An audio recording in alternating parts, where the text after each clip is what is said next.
Hello students, कैसे हैं आप सब लोग। तो बच्चों स्वागत है आप सभी का पर्लिनी चैनल पर। सो बच्चों आज हमारा स्ट्रक्चर ऑफ एटम का नेक्स्ट लेक्चर है। तो देखो इस चैप्टर के अंदर हम लोगों ने बहुत सारी चीजें पढ़ लिया। हम लोगों ने मॉडल्स ऑफ एटम पढ़े, जिसमें हम लोगों ने थॉमसन मॉडल पढ़ा, हम लोगों ने रदरफोर्ड मॉडल पढ़ा, बोहर्स मॉडल पढ़ा, हाइड्रोजन के लाइन स्पेक्ट्रम के बारे में हम लोगों ने देखा। लास्ट क्लास के हम लोगों ने डी ब्रोगली का रिलेशन और उस पे बेस फॉर्मूला पे बेस्ड छोटे छोटे बेसिक से क्वेश्चंस आते थे, वो सारी चीजें भी हम लोगों ने डिस्कस कर ली। ठीक है, तो बहुत सारी चीजें इस चैप्टर के अंदर हम लोग ऑलरेडी पढ़ चुके हैं। आई होप आपको कहानी समझ में आई होगी कि कैसे कैसे डिस्कवरीज हुई, क्या क्या हुआ, है ना। अब हमारे पास इस चैप्टर के अंदर बस 2-3 चीजें बची है, जिसमें से एक है Heisenberg uncertainty principle, then electron के बारे में कि इलेक्ट्रॉन कहाँ पे प्रेजेंट है। अब हमने तो ये पढ़ा है कि भाई इलेक्ट्रॉन शेल्स के अंदर होते हैं, ऑर्बिट्स के अंदर होते हैं, है ना, ऐसा पढ़ा था हम लोगों ने बोहर मॉडल में। बट बोहर मॉडल जो था वो फेल हो गया था कई सारे रीजन की वजह से। अब क्यों फेल हुआ था, है ना, वो चीजें मैं आपको बताऊंगी। देन क्वांटम नंबर्स क्या होते हैं, विच इज वेरी इंपॉर्टेंट, उसके बारे में हम लोग आज डिस्कस करेंगे। ठीक है ना। और उसके बाद बस मेनली हमको पढ़ना है कि इलेक्ट्रॉन्स की फिलिंग कैसी की जाती है डिफरेंट सबशेल्स वगैरह के अंदर, कैसे इलेक्ट्रॉन्स की हम लोग फिलिंग करते हैं और उसके बेसिस पे इलेक्ट्रॉनिक कॉन्फ़िगरेशन। अब बस यही चीजें इस चैप्टर के अंदर बची है। ठीक है, तो आज का लेक्चर एंड नेक्स्ट लेक्चर में इस चैप्टर को वाइंड अप कर देंगे और नेक्स्ट लेक्चर में आपको नीट के एग्जाम में पूछे गए सारे सवाल भी कराऊंगी इस चैप्टर से रिलेटेड। ठीक है, तो चलिए बच्चे स्टार्ट करते हैं। आज के लेक्चर के अंदर सबसे पहले हम लोग पढ़ेंगे हाइजेनबर्ग के अनसर्टेनिटी प्रिंसिपल के बारे में। ठीक है, सो काफी इंपॉर्टेंट है, बिल्कुल ध्यान से समझना। और इस पे बेस भी कई सारे न्यूमेरिकल क्वेश्चंस वगैरह पूछे जाते हैं। राइट, अब क्या है ये हाइजेनबर्ग का अनसर्टेनिटी प्रिंसिपल। तो जैसे कि अगर मैं आपको बोलूं, जैसे कोई कार है, मूविंग कार है, ठीक है ना, या फिर कोई बॉल है, ठीक है, तो इन चीज़ों की अगर मैं बात करूं तो हम सेम टाइम पे इनका मतलब डेफिनेट पाथ वगैरह हम लोग बता सकते हैं। हम सेम टाइम पे उनकी पोजीशन भी बता सकते हैं, है ना, उनकी वेलोसिटी भी बता सकते हैं, दोनों चीज़ें बता सकते हैं ना। सेम टाइम पे कार की वेलोसिटी क्या है, उसकी पोजीशन क्या है, सारी चीज़ें हम लोग बता सकते हैं, बॉल के बारे में भी बता सकते हैं। लेकिन पता है क्या, ये बात जो है ना, वो सब एटॉमिक पार्टिकल जो हमारे होते हैं उनके लिए ये चीज़ वैलिड नहीं होती। हम सेम टाइम पे उनकी एग्जैक्ट पोजीशन और उनकी एग्जैक्ट वेलोसिटी नहीं बता सकते, है ना। क्यों नहीं बता सकते अभी हम लोग डिस्कस करेंगे। और बस यही चीज़ थी हाइजेनबर्ग अनसर्टेनिटी प्रिंसिपल। जो बड़ी बड़ी ऑब्जेक्ट्स होते हैं, लाइक कार हो गया, बॉल हो गया, इनके हम डेफिनेट पार्ट्स वगैरह बता सकते हैं। सेम टाइम पे हम इनकी पोजीशन भी बता सकते हैं और साथ साथ इनकी वेलोसिटी भी बता सकते हैं। बट जो सब एटॉमिक पार्टिकल्स होते हैं उनकी एग्जैक्ट पोजीशन और उनकी एग्जैक्ट वेलोसिटी हम लोग सेम टाइम पे नहीं बता सकते। अगर हम एक चीज़ को एक्यूरेटली पता करने की कोशिश करेंगे तो दूसरी चीज़ नहीं बता पाएंगे, उसमें अनसर्टेनिटी आ जाएगी। मतलब अगर मैं कोशिश कर रही हूँ कि भाई मैं पोजीशन पता कर लूँ एक्यूरेटली, तो वेलोसिटी में अनसर्टेनिटी आ जाएगी, मतलब नहीं पता कर पाऊंगी वेलोसिटी। या फिर अगर मैं कोशिश कर रही हूँ कि वेलोसिटी पता कर लूँ तो पोजीशन में अनसर्टेनिटी आ जाएगी। ठीक है, तो अगर हम एक चीज़ को किसी एक क्वांटिटी को एक्यूरेटली मेजर करने की कोशिश करते हैं तो दूसरी को हम लोग नहीं कर सकते। मतलब सेम टाइम पे हम किसी सब एटॉमिक पार्टिकल की एग्जैक्ट पोजीशन और एग्जैक्ट वेलोसिटी नहीं बता सकते, है ना। कार हो गया, बॉल हो गया, इन सब की हम लोग बता सकते हैं। ठीक है, सो हाइजेनबर्ग अनसर्टेनिटी प्रिंसिपल यही कहता है कि it is impossible to determine simultaneously, मतलब सेम टाइम पे the exact position and the exact momentum और वेलोसिटी ऑफ द इलेक्ट्रॉन। ठीक है ना। तो हाइजेनबर्ग अनसर्टेनिटी प्रिंसिपल यही कहता है कि सेम टाइम पे एक इलेक्ट्रॉन की एग्जैक्ट पोजीशन बताना या उसकी एग्जैक्ट मोमेंटम, सेम टाइम पे हम दोनों चीज़ें नहीं बता सकते। अगर एक चीज़ को हम लोग मेज़र करने की कोशिश करेंगे ना तो दूसरी चीज़ में क्या आ जाएगी, अनसर्टेनिटी आ जाएगी। ठीक है, अगर हम पोजीशन मेजर करने की कोशिश मतलब बताने की कोशिश करेंगे, ठीक है, अगर एग्जैक्ट पोजीशन बताने की कोशिश करेंगे तो वेलोसिटी में अनसर्टेनिटी आ जाएगी। अगर वेलोसिटी हम लोग बताने की कोशिश करेंगे तो बेटा पोजीशन में अनसर्टेनिटी आ जाएगी। दोनों चीज़ें सेम टाइम पे नहीं बता सकते। ठीक है, जो हमारे कार वगैरह हो गए इन सबका तो हम लोग बता ही देते हैं, बट जैसे कि इलेक्ट्रॉन, जैसे सब एटॉमिक पार्टिकल्स है, इनका हम लोग नहीं बता सकते। यही बेटा मेरे पास क्या होता है, हाइजेनबर्ग अनसर्टेनिटी प्रिंसिपल। ठीक है, ऐसा क्यों होता है ना, वो सारी चीज़ें अभी मैं आपको समझाऊंगी, आपको अभी खुद ही समझ में आ जाएगा। ठीक है, चलिए अब हाइजेनबर्ग ने अपने अनसर्टेनिटी प्रिंसिपल का एक मैथमेटिकल एक्सप्रेशन दिया ये मैथमेटिकल एक्सप्रेशन क्या है, इसी मैथमेटिकल एक्सप्रेशन पे बेस कई सारे न्यूमेरिकल क्वेश्चंस आपके पास पूछे जाते हैं, राइट। तो ये मैथमेटिकल एक्सप्रेशन बेटा कुछ इस तरीके से है, that is delta x into delta P is greater than equal to h upon में 4 पाई, ठीक है। वैसे तो ये ग्रेटर देन इक्वल टू है, बट जब हम लोग न्यूमेरिकल सॉल्व करते हैं तो सिर्फ इक्वल टू साइन लेके ही हम लोग क्वेश्चंस को सॉल्व करेंगे, ठीक है। यहाँ पे बेटा डेल्टा एक्स क्या है, सो delta X is the uncertainty in position, ठीक है। यहाँ पे बच्चे डेल्टा एक्स क्या है, delta X is the uncertainty in position, position में अनसर्टेनिटी। पी क्या होता है, मोमेंटम, है ना। तो यहाँ पे बेटा डेल्टा पी क्या है, delta P is the uncertainty in momentum, uncertainty in momentum, ठीक है, अनसर्टेनिटी इन मोमेंटम, ठीक है। सो डेल्टा एक्स बेटा यहाँ पे क्या है, delta X is the uncertainty in position, delta P बेटा यहाँ पे क्या है, delta P is the uncertainty in momentum. तो हाइजेनबर्ग अनसर्टेनिटी प्रिंसिपल के अकॉर्डिंग जो delta x into delta P है, it is greater than equal to h upon 4 pi. वैसे तो ग्रेटर देन इक्वल टू है, बट बेटा हम लोग जब न्यूमेरिकल सॉल्व करेंगे तो इक्वल टू साइन ही लेके चलेंगे। अब देखो आप सभी को पता है कि मोमेंटम क्या होता है जी, मोमेंटम होता है मास इनटू वेलोसिटी, ठीक है। अब यार मास में तो कोई अनसर्टेनिटी होगी नहीं, अनसर्टेनिटी होगी वेलोसिटी में। सो डेल्टा पी क्या हो जाएगा, डेल्टा पी हो जाएगा m इंटू डेल्टा वी, ठीक है, m इंटू डेल्टा वी। तो यहाँ पे बस मैं पुट कर देती हूँ। सो यहाँ पे delta x into delta P की जगह बेटा क्या आ जाएगा, तो आ जाएगा m into delta v is greater than equal to h upon में 4 पाई, ठीक है। सो डेल्टा पी की जगह बेटा क्या आ जाएगा, डेल्टा पी की जगह आ जाएगा m into delta v which is greater than equal to h upon में 4 पाई, h अपॉन में 4 पाई, ठीक है। अब क्या होगा, अब यहाँ से m अगर नीचे चला जाए, so delta x into delta v is greater than equal to h upon में 4 पाई m, ठीक है। सो ये मेरा मैथमेटिकल एक्सप्रेशन हो गया किसके लिए, हाइजेनबर्ग अनसर्टेनिटी प्रिंसिपल के लिए, ठीक है ना। इसी मैथमेटिकल एक्सप्रेशन पे बेस्ड आपके पास क्वेश्चंस आते हैं, न्यूमेरिकल्स आते हैं। आपको अनसर्टेनिटी इन पोजीशन दे देगा, है ना, मोमेंटम पूछ लेगा, बाकी सारी चीज़ें आपको पता ही है, h आपको पता ही है प्लैंक्स कांस्टेंट होता है, या फिर बेटा आपको अनसर्टेनिटी इन मोमेंटम दे देगा, पोजीशन पूछ लेगा, भाई बताओ कितनी है, या फिर बच्चे अनसर्टेनिटी इन पोजीशन दे देगा, अनसर्टेनिटी इन वेलोसिटी पूछ लेगा, अनसर्टेनिटी इन वेलोसिटी दे देगा, अनसर्टेनिटी इन पोजीशन पूछ लेगा, ठीक है। तो बच्चे इसी मैथमेटिकल एक्सप्रेशन पे बेस्ड आपके पास जो क्वेश्चंस है वो पूछे जाएंगे। उसमें मैथमेटिकल एक्सप्रेशन में क्वेश्चंस के अंदर हमें इक्वल टू लेके ही अपने क्वेश्चंस को, सवालों को सॉल्व करना होगा, ठीक है। वहां पे हमको बस इक्वल टू लेके ही क्वेश्चंस को अपने सॉल्व करना होगा, ठीक है। अब अगेन यूनिट्स का ध्यान रखना है ना। तो डेल्टा एक्स क्या है, अनसर्टेनिटी इन पोजीशन, पोजीशन में, तो पोजीशन में है मतलब एक तरीके से कितने डिस्टेंस के अंदर अंदर अनसर्टेनिटी है, तो ये आ जाएगा मीटर में, ठीक है। डेल्टा भी आ जाएगा मीटर पर सेकंड में। यहाँ पे आपको मास लेना है किसमें, केजी में, और h बेटा आपको किस में लेना है, जूल सेकेंड में, ठीक है बेटा, बात क्लियर है ना। तो यूनिट्स का बहुत ध्यान रखना होता है क्वेश्चन में। मैंने पूरे चैप्टर में यही चीज़ बताई है कि भाई यूनिट्स का ध्यान रखो, यूनिट्स का ध्यान रखो, उसके अलावा कुछ भी नहीं करना, right. So delta x into delta v is greater than equal to h upon 4 pi m। Delta x आपका अनसर्टेनिटी इन पोजीशन मीटर में, डेल्टा वी मीटर पर सेकेंड में, मास केजी में, और h बेटा आपका हो जाएगा किस में, जूल सेकेंड में, ठीक है। सो h बेटा आपका किस में हो जाएगा, जूल सेकेंड में, ठीक है। सो मैथमेटिकल एक्सप्रेशन यही है। इसी मैथमेटिकल एक्सप्रेशन पे बेस हमें कई सारे क्वेश्चंस और न्यूमेरिकल्स अभी देखने हैं।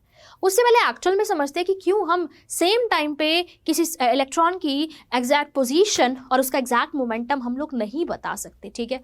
उससे पहले हम लोगों को ये देखना है, ठीक है ना। तो हमारे पास next is explanation of exact Heisenberg uncertainty principle की क्यों नहीं बता पाते, ठीक है ना। तो चलिए देखते हैं, समझते हैं थोड़ा सा, एक छोटी सी बात है, बस उसको आपको समझना है, ठीक है, क्लियर है। देखो तो देखो यार, इलेक्ट्रॉन की बारे में मुझे पता करना है, मतलब मैंने बोला कि सेम टाइम पे मैं उसकी एग्जैक्ट पोजीशन और उसकी एग्जैक्ट वेलोसिटी नहीं बता सकती। क्यों नहीं बता सकती, देखो तो देखो, अगर मुझे इलेक्ट्रॉन की पोजीशन के बारे में पता करना है तो मैं क्या करती हूँ, मैं ना एक लाइट का इस्तेमाल करूंगी ताकि फोटोन उस इलेक्ट्रॉन पे जाके टकराए, और फिर जो फिर रिफ्लेक्टेड प्रोटोन है उसको फिर मैं माइक्रोस्कोप में देखूँ तो फिर मुझे क्या पता लग जाए, इलेक्ट्रॉन की पोजीशन के बारे में पता चल जाए, ठीक है ना। तो अगर मैं ये चाहती हूँ कि भाई मुझे इलेक्ट्रॉन की पोजीशन के बारे में पता करना है, तो मैंने बोला दोनों चीजें सेम टाइम पे एक्यूरेटली मेजर हम लोग नहीं कर सकते। या तो हम एग्जैक्ट पोजीशन बता पाएंगे या फिर हम एग्जैक्ट मोमेंटम या फिर एग्जैक्ट वेलोसिटी बता पाएंगे, ठीक है। अब मान लो मुझे इलेक्ट्रॉन की पोजीशन के बारे में पता करना था, इलेक्ट्रॉन की पोजीशन के बारे में पता करना था, तो मैंने एक लाइट का इस्तेमाल किया जिसमें से फोटोन आएगा, इलेक्ट्रॉन पे टकराएगा, फिर जो रिफ्लेक्टेड फोटोन है उसको अगर मैं माइक्रोस्कोप में देखूंगी तो वहां से बेटा मैं क्या कर सकती हूँ, इलेक्ट्रॉन की पोजीशन को मतलब पता कर सकती हूँ उसके बारे में, ठीक है।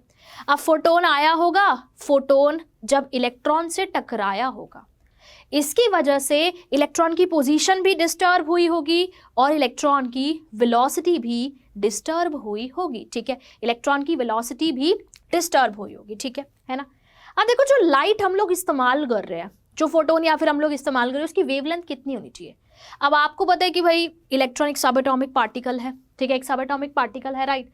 अच्छा जैसे मान लो कि मेरे पास एक शीट है ना, उसकी थिकनेस कुछ इतनी है, शीट की थिकनेस कुछ इतनी है। अब तुम स्केल का इस्तेमाल कर रहे हो, है ना, तुम कौन से वाले स्केल से इसकी थिकनेस के बारे में बता पाओगे। जिस स्केल में डायमेंशंस कुछ इतनी हो, है ना, कुछ इतनी हो, इस वाले स्केल से बता पाओगे, या फिर एक स्केल है जिसमें डायमेंशंस कुछ ऐसे हो, तो एक स्केल ए है, एक स्केल बी है। तो इस शीट की थिकनेस को आप कौन से वाले स्केल से ज़्यादा बढ़िया तरीके से मेज़र कर पाओगे, ए वाले स्केल से कि बी वाले स्केल से, क्या आप मुझे बता सकते हैं। इस शीट की थिकनेस को बेटा आप कौन से वाले स्केल से, ए स्केल में डायमेंशंस कुछ ऐसे है, बी स्केल में कुछ ऐसे, अब बी में तो यह है ही बहुत बड़ा और शीट की थिकनेस तो इतनी सी ही है ना। तो बी वाले स्केल से मैं शीट की थिकनेस को आसानी से नहीं बता पाऊंगी, बल्कि ए वाले स्केल से मैं शीट की थिकनेस को पता कर सकती हूँ।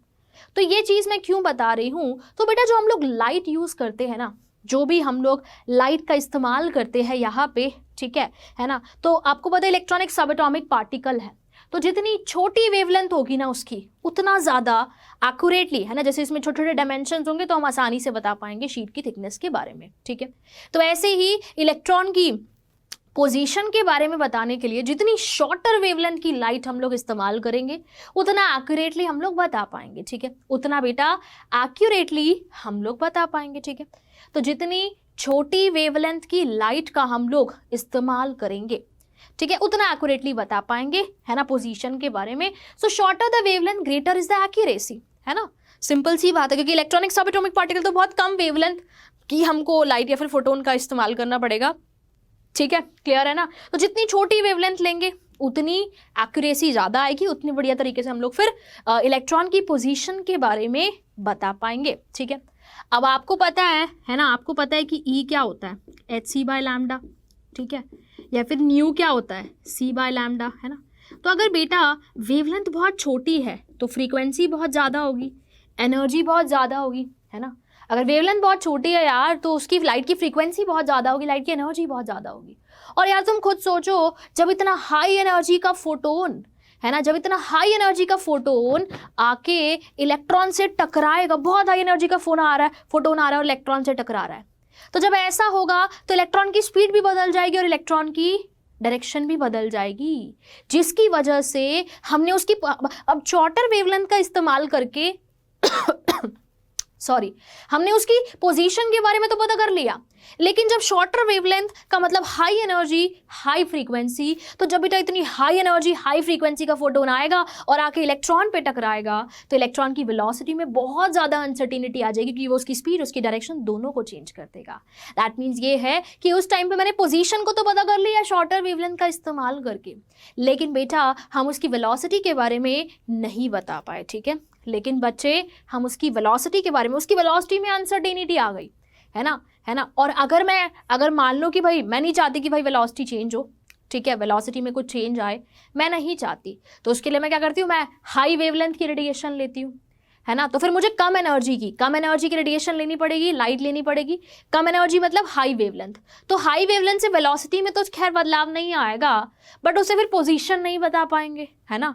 तो इसीलिए सेम टाइम पे दोनों चीज़ों को बताना पॉसिबल नहीं है। साइमल्टेनियसली हम इलेक्ट्रॉन की बोथ पोजीशन एंड उसकी वेलोसिटी नहीं बता सकते, ठीक है।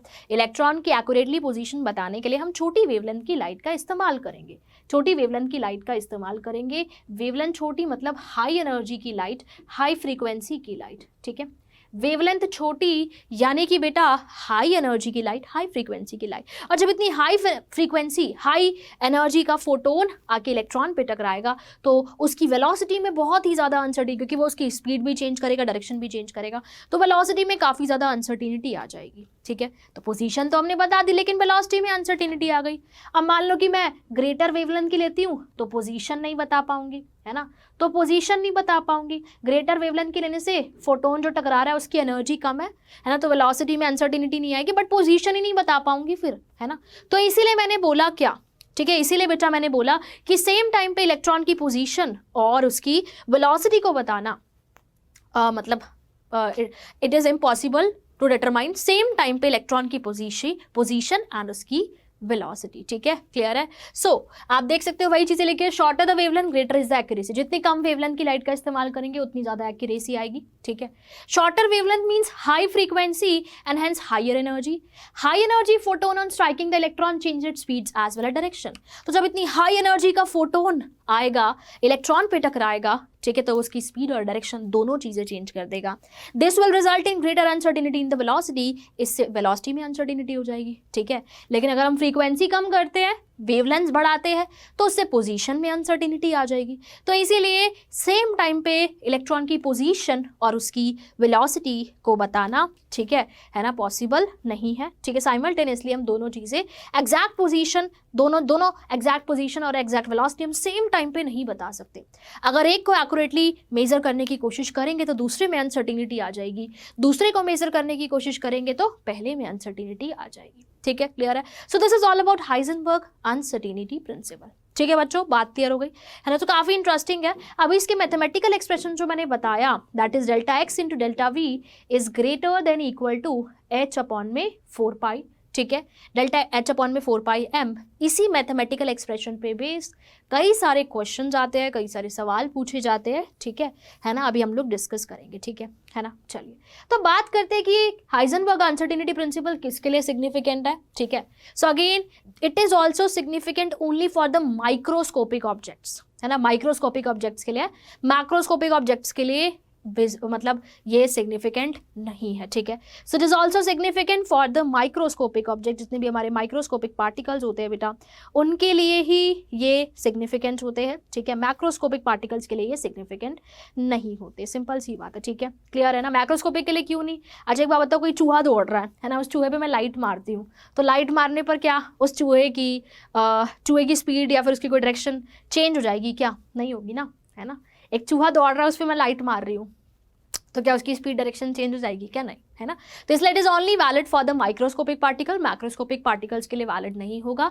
और दूसरा, मैक्रोस्कोपिक पार्टिकल के लिए ना ये जो delta we into delta x की वैल्यू आती है, मतलब जो अनसर्टेनिटीज आती है, इसकी वैल्यू बहुत छोटी आती है, ठीक है, बहुत ही ज़्यादा छोटी आती है, ठीक है ना। तो मतलब बहुत छोटी आएगी, तो इसलिए मतलब ये जो अनसर्टेनिटीज आएगी बहुत ही छोटी वैल्यू आती है, ठीक है।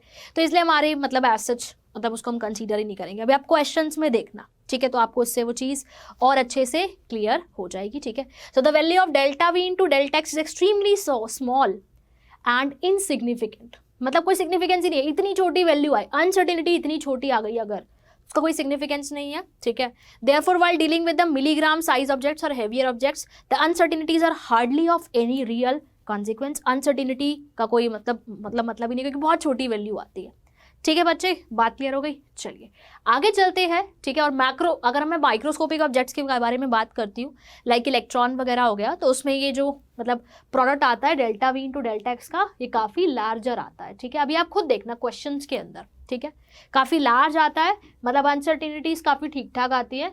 लेकिन मैक्रोस्कोपिक ऑब्जेक्ट्स के केस में ये अनसर्टिनिटीज़ की जो वैल्यू होती है, ये काफ़ी वेरी स्मॉल, बहुत ही कम आती है, कि ऐसा उनका कोई सिग्निफिकेंस ही नहीं है, ठीक है, कि बेटा ऐसा उनका कोई सिग्निफिकेंस ही नहीं है। सो अनसर्टेनिटीज जो होती है वो काफ़ी छोटी आती है। राइट बच्चे, बात क्लियर हो गई।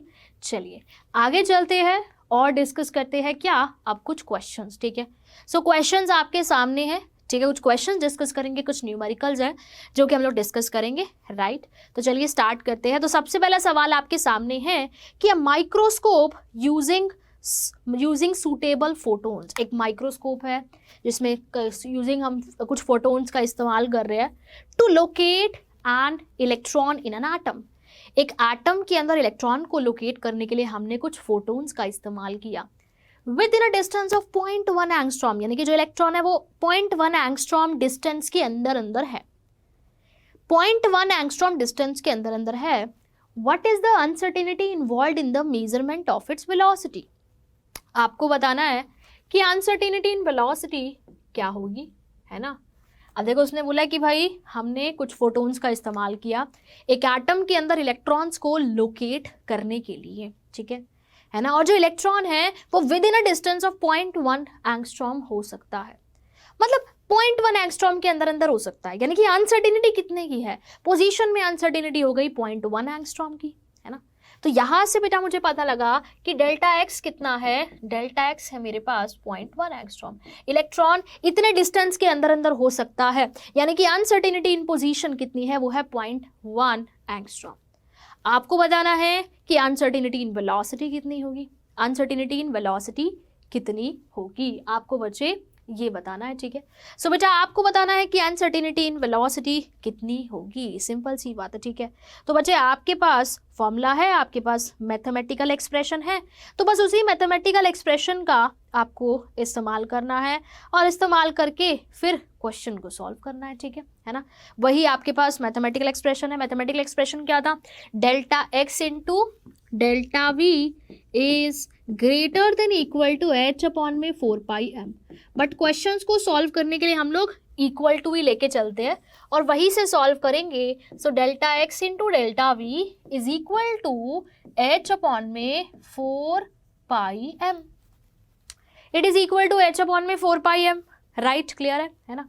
अब डेल्टा एक्स तुमको पता है, लेकिन यूनिट्स का ध्यान रखना है भाई, ये मीटर में, ये मीटर पर सेकंड में, ये जूल सेकंड में और फिर ये केजी में। यूनिट्स का बेटा आपको बहुत ही ज़्यादा ध्यान रखना होगा। ठीक है, क्लियर है ना। ओके, तो आपके पास डेल्टा एक्स कितना है, 0.1 एंगस्ट्रॉम, लेकिन मुझे चाहिए मीटर में। सो 1 एंगस्ट्रॉम कितना होता है, वो होता है 10⁻⁻10 मीटर। ठीक है, तो 0.1 एंगस्ट्रॉम कितना हो जाएगा, तो वो हो जाएगा 0.1 इंटू में 10⁻⁻10 मीटर, तो ये हो जाएगा 10⁻⁻11 मीटर। ठीक है, 10⁻⁻11 मीटर। ठीक है, सो आपको डेल्टा वी निकालना, तो देखो डेल्टा वी कितना हो जाएगा, एच अपॉन में 4πm, डेल्टा एक्स नीचे चला जाएगा। ठीक है, तो एच की वैल्यू कितनी होती है, बस पुट कर दो 6.626 इंटू 10⁻⁻34 जूल सेकेंड।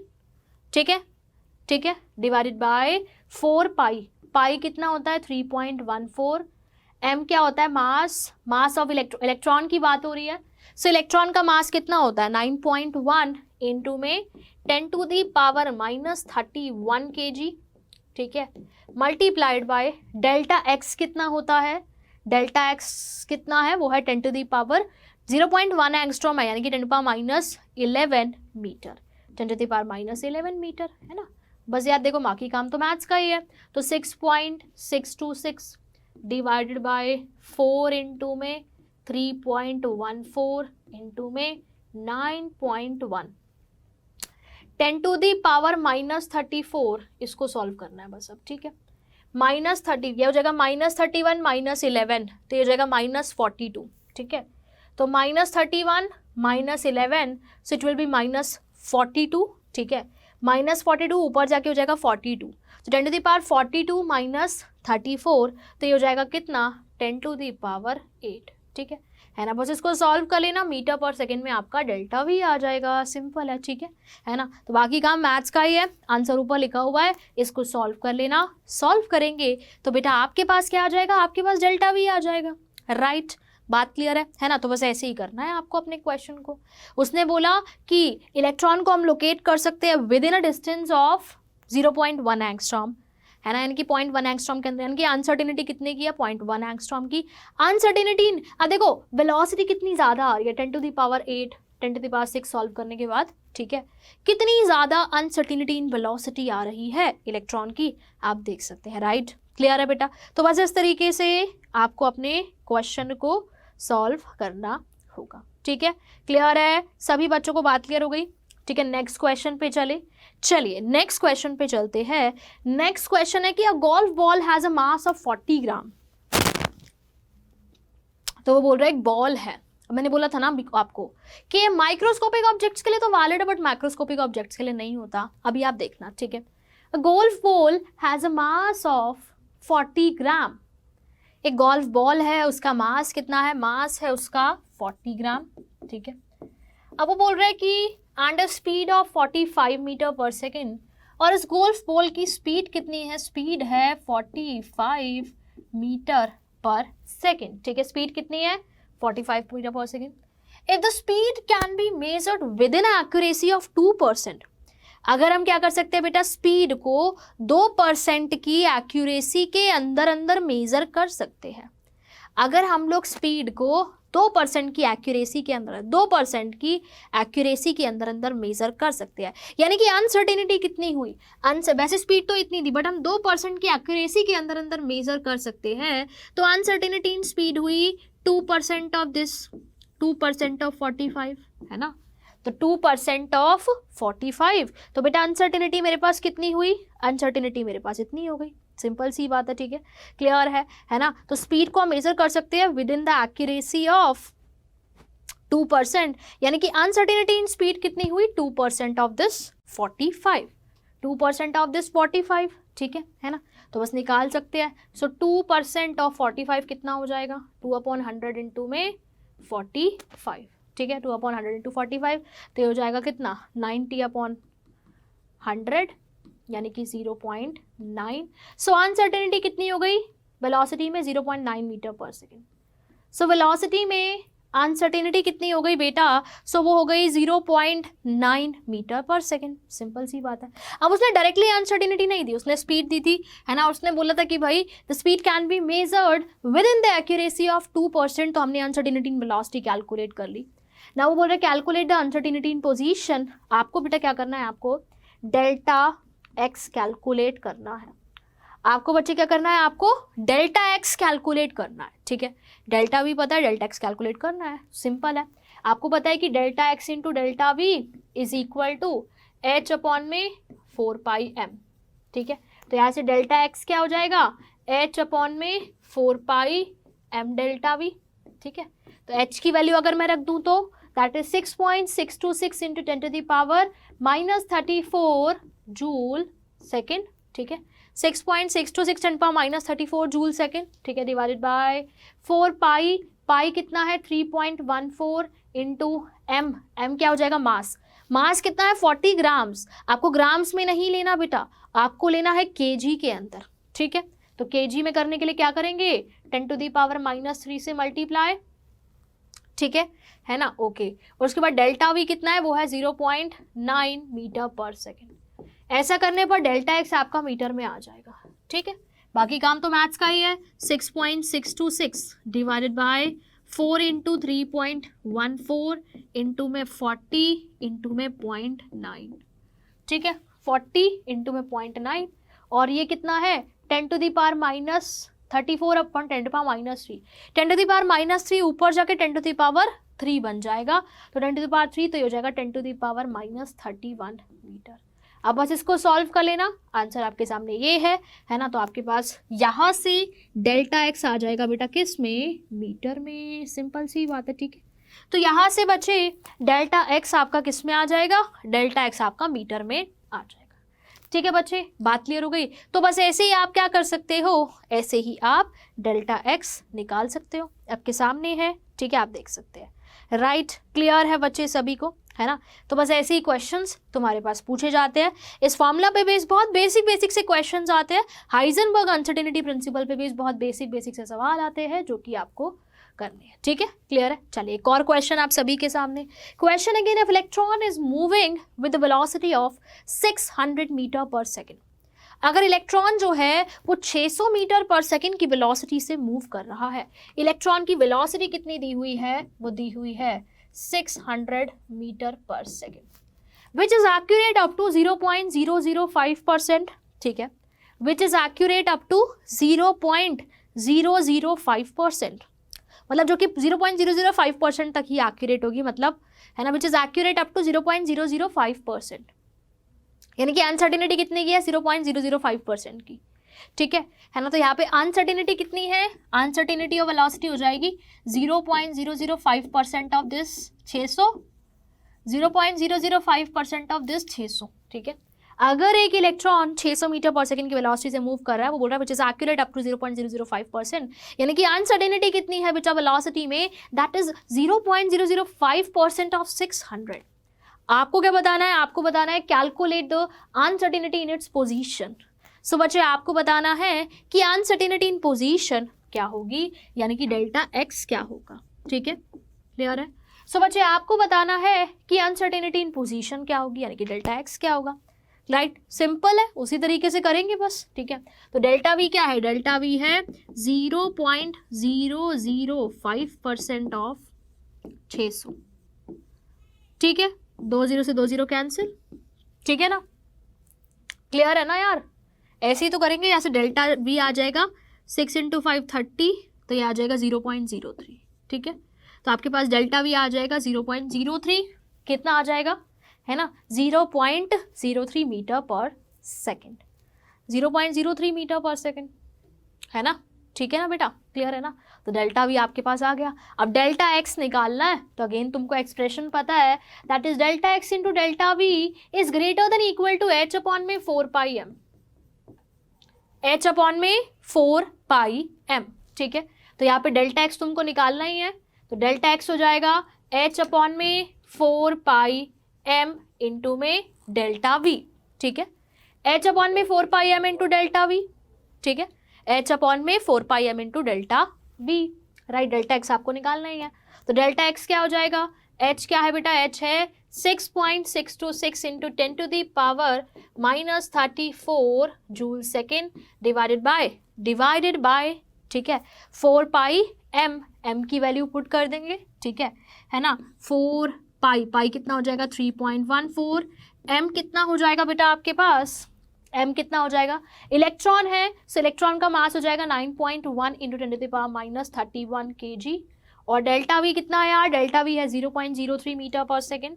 सो यहाँ से आपका बस क्या आ जाएगा, डेल्टा एक्स आ जाएगा, वो भी किस में, मीटर में, ठीक है, मीटर में आ जाएगा, राइट। तो 6.626 डिवाइडेड बाय 4 इंटू में 3.14 इंटू में 9.1 इंटू में 0.03, 9.1 इंटू 0.03, 10 टू दी पावर, है ना, 9.1, ठीक है, ये क्या आ जाएगा 10 टू पावर -31, ऊपर जाके बन जाएगा +31, तो आ जाएगा 10 टू दी पावर -3 आ जाएगा बस ऊपर, ठीक है। बाकी काम इसको सॉल्व करने का है, तो मैथ्स का इसको सॉल्व कर लेना। आपके पास बेटा डेल्टा एक्स आ जाएगा यहाँ से किस में, मीटर में, किस में आ जाएगा बच्चे, मीटर में आ जाएगा। सो बस इसी तरीके से आप क्या कर सकते हो, अपने क्वेश्चन को सॉल्व कर सकते हैं, ठीक है, क्लियर है। वही सिंपल सा एक फॉर्मूला है हाइजेनबर्ग अनसर्टेनिटी प्रिंसिपल का, जो आपको लगाना है, ठीक है, सिंपल सा बेटा एक फॉर्मूला है किसका, हाइजेनबर्ग अनसर्टेनिटी प्रिंसिपल का, जो कि आपको लगाना है, इस्तेमाल करना है, एंड उसी एक फॉर्मूले पे बेस कई सारे क्वेश्चंस आते हैं बेटा, ठीक है, क्लियर है। उसी एक फॉर्मूला पे बेस कई सारे क्वेश्चंस, कई सारे न्यूमेरिकल्स आपके पास पूछे जाते हैं, ठीक है, क्लियर है। तो आपको इनका ध्यान रखना है, ठीक है बच्चे, बात क्लियर हो गई सभी को, है ना, किसी बच्चे को कोई कंफ्यूजन, कोई डाउट, ठीक है ना, तो बस क्वेश्चंस की प्रैक्टिस कर लेना। इसमें से अभी एक दो क्वेश्चन जो पीछे कराए थे, ये वाला, ये तो एनसीईआरटी के ही सवाल है बेटा, जो कि मैंने आप लोगों को यहाँ पे कराए हैं, ठीक है, क्लियर है। अब देखो चैप्टर खत्म होने को है, तो एनसीईआरटी के एटलीस्ट सॉल्ट एग्जाम्पल्स आप लोग सॉल्व करना स्टार्ट कर दीजिए। जितना मैंने पढ़ाया है आई होप उस पर बेस्ड क्वेश्चन बहुत ईजिली सॉल्व हो जाएंगे, ठीक है, क्लियर है। सो ये बात थी बेटा किसकी, हाइजेनबर्ग अनसर्टेनिटी प्रिंसिपल की। अब तुमको पता है बोहर का मॉडल क्यों फेल हुआ था, इसी वजह से फेल हुआ था। इसी वजह से मतलब देखो बोहर ने बताया था कि जो इलेक्ट्रॉन होते हैं वो न्यूक्लियस के चारों ओर फिक्स सर्कुलर पाथ के अंदर घूमते हैं। ऐसा ही बोला था ना बोहर ने कि जो इलेक्ट्रॉन होते हैं वो न्यूक्लियस के चारों ओर फिक्स्ड सर्कुलर पाथ में घूमते हैं, फिक्स सर्कुलर पाथ में घूमते हैं, राइट। अब यार तुम खुद सोचो, फिक्स सर्कुलर पाथ तो मैं तब बता पाऊंगी ना जब मुझे उसकी एग्जैक्ट पोजीशन, एग्जैक्ट वेलोसिटी वगैरह सारी चीजें पता हो, तभी तो मैं वो बता पाऊंगी उस फिक्स सर्कुलर पाथ के बारे में, है ना। तो इसीलिए वो फेल हो गया, क्योंकि हम हाइजेनबर्ग ने तो ये बोला ना कि हम एक टाइम पे उसकी एग्जैक्ट पोजीशन और उसकी एग्जैक्ट वेलोसिटी के बारे में नहीं बता सकते। अगर एक चीज मेजर करने की कोशिश करेंगे तो दूसरे में अनसर्टिनिटी आ जाएगी। तो इसीलिए बोहर का जो कॉन्सेप्ट था वो फेल हो गया, ठीक है। It is for this reason that Bohr's concept of fix circular path with definite position and definite momentum आपका फेल हो गया, ठीक है। और फिर उसके बाद फिर जब हाइजेनबर्ग ने बोला कि भाई सेम टाइम पे हम दोनों चीजें नहीं बता सकते, तो बस यही से बात आई कि हम लोग ना बस इलेक्ट्रॉन की पाए जाने की प्रोबेबिलिटी के बारे में बता सकते हैं, मतलब प्रोबेबिलिटी बता सकते हैं कितनी है, इलेक्ट्रॉन के पाए जाने की प्रोबेबिलिटी कितनी है, हम ये बता सकते हैं। हम एग्जैक्ट पोजीशन, एग्जैक्ट मोमेंटम नहीं बता सकते, ठीक है। हम इलेक्ट्रॉन का जो एग्जैक्ट पोजीशन है, जो उसके एग्जैक्ट मोमेंटम है, वो बेटा हम लोग नहीं बता सकते, वो नहीं बता सकते, ठीक है ना। हाँ बस ये बता सकते हैं सेम टाइम पे दोनों चीज़ें तो बता नहीं सकते। तो फिर बोहर का जो कॉन्सेप्ट था फिक्स सर्कुलर पाथ वाला वो गलत है ना। तो इसीलिए उसने बोला कि हम जो इलेक्ट्रॉन है उसके बस पाए जाने की प्रोबेबिलिटी बता सकते हैं कि उसके पाए जाने की प्रोबेबिलिटी कितनी है। और फिर वहीं से एक नया मॉडल निकल के आया which is the quantum mechanical model of N atom. एक ऐसा मॉडल है जिस पे आज तक भी भरपूर रिसर्च चल रही है और साइंटिस्ट बहुत ज़्यादा काम कर रहे हैं, मतलब अभी तक भी बहुत सारी प्रॉब्लम्स उसमें सॉल्व नहीं हुई है, लेकिन हमें डिटेल में नहीं जाना, हमें बस बहुत बेसिक सी चीज़ें उसमें सीखनी है। एक इक्वेशन सीखनी है क्या है, ठीक है, बहुत बेसिक सी चीज़ें हमको सीखनी है, हमको बेटा ज़्यादा डिटेल में उसमें नहीं जाना, ठीक है। सो बोहर के मॉडल के फेल होने के बाद हमारे पास बेटा नेक्स्ट आता है quantum mechanical model, quantum mechanical model, ठीक है, या फिर जिसको हम लोग wave mechanical model of atom भी बोलते हैं, ठीक है, क्लियर है ना, जिसके बारे में हमको थोड़ा पढ़ना है यार, थोड़ा पढ़ना है, ज़्यादा नहीं, ठीक है ना। और इससे रिलेटेड बस क्वांटम नंबर्स हमको पढ़ने हैं, ठीक है, जो हमारे लिए बहुत ज़रूरी है, जिस पर आपके नीट के एग्जाम में क्वेश्चन आता ही आता है और बहुत ईजी क्वेश्चन आता है, ठीक है बच्चों। चलिए, तो reason for failure of Bohr model, तो एक पहली बात तो बोहर मॉडल में इलेक्ट्रॉन को एक चार्ज पार्टिकल माना गया था जो वेल डिफाइंड सर्कुलर ऑर्बिट में घूम रहे थे। इलेक्ट्रॉन के वेव करेक्टर को कंसीडर नहीं किया था। अब डी ब्रोगली ने बताया था ना वेव करेक्टर के बारे में, इलेक्ट्रॉन के वेव करेक्टर को कंसीडर नहीं किया गया था, ठीक है। Now orbit is a clearly defined path, ठीक है, और ये पाथ हम तभी बता सकते हैं if both position and velocity of electron are known exactly at the same time.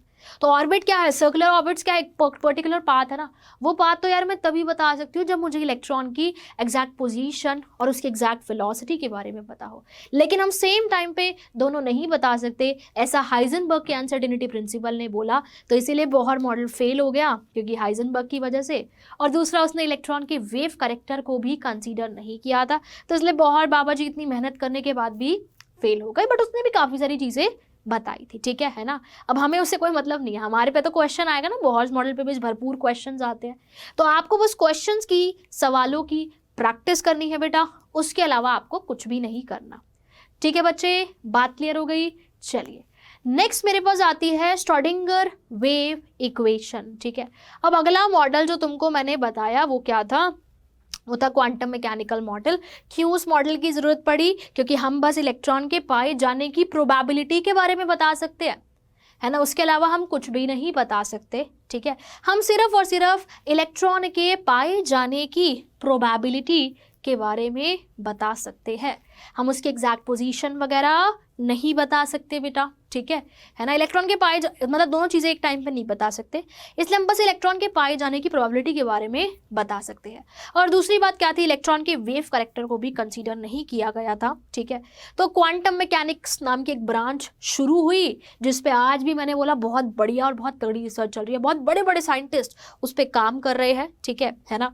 तो उसमें इलेक्ट्रॉन के मतलब हमें पता है कि पार्टिकल्स का वेव मोशन होता है, ठीक है, क्लियर है ना, जैसे कि इलेक्ट्रॉन का भी वेव करेक्टर होता है ना। सो न्यूक्लियस के चारों ओर जो इलेक्ट्रॉन का वेव मोशन होता है उसको बताने के लिए श्रोडिंगर नाम के एक साइंटिस्ट आए थे जिसने एक इक्वेशन दी थी which is Schrodinger wave equation. आपको ज़्यादा डिटेल में नहीं जाना, आपसे कोई पूछेगा भी नहीं, बस ये इक्वेशन क्या है, इस इक्वेशन में किस टर्म का क्या मतलब है, क्या सिग्निफिकेंस है बेटा, बस यही सारी चीज़ें हम लोगों को समझनी है और जाननी है। ठीक है ना, बस यही सारी चीज़ें आपको समझनी है, राइट है ना।